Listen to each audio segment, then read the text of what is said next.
Mags here, and today we're looking at baritone guitar. I saw a couple of weeks ago Cody Young put up a video on the baritone guitar. Great guitar player, great YouTube channel, you should give him a follow.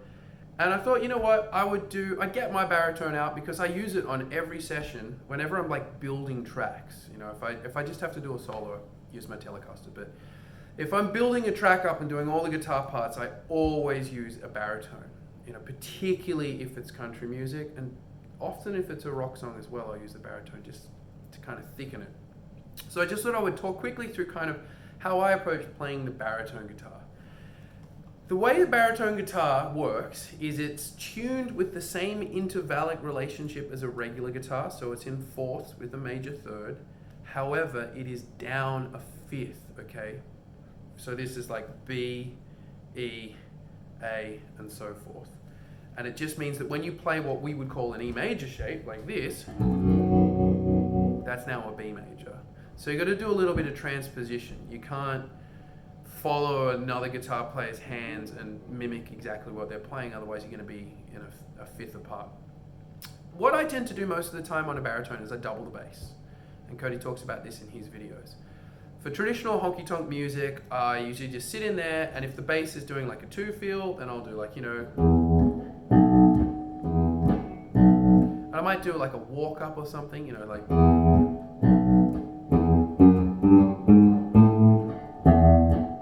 I usually keep it pretty simple. It's just, most people are never going to notice the baritone guitar in a mix, but if it's not in the mix, you notice that as well. It just adds a little bit of depth and it sort of fills out that mid-range. You've got all these twangy steel guitars and Telecasters on the low end of the bass, and then the sort of jangly spectrum of the acoustics, but this here just kind of tightens everything up. So most of the time I just do that. If it's a 4-feel, same kind of thing.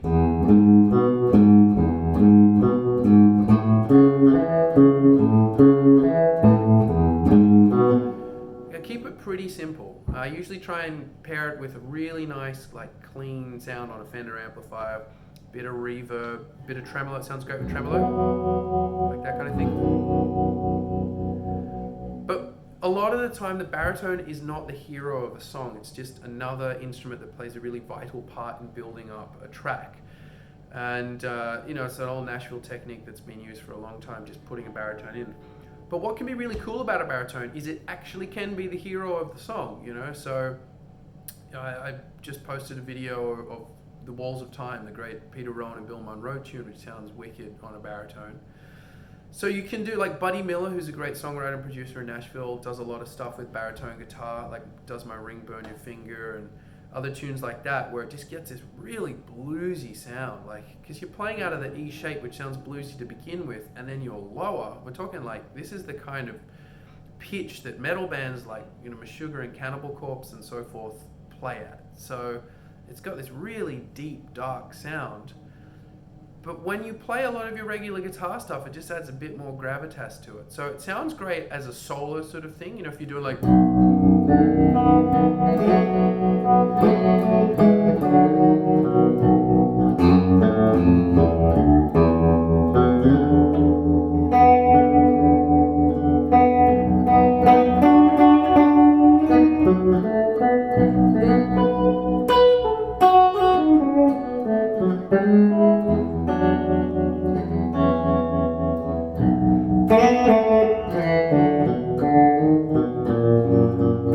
that kind of stuff. Or it can actually be really cool if you use it as a lead instrument playing the melody most of the time.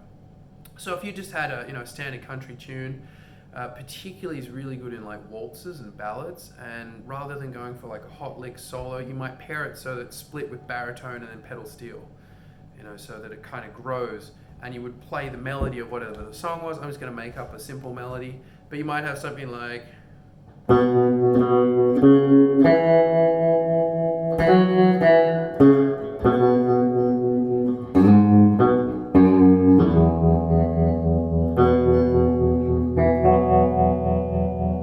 and then steel might come in.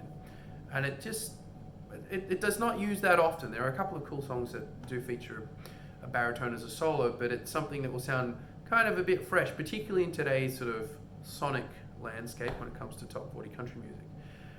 This is just a cheapie that I bought off a bass player in my band. You know, they're like $500 or something like that.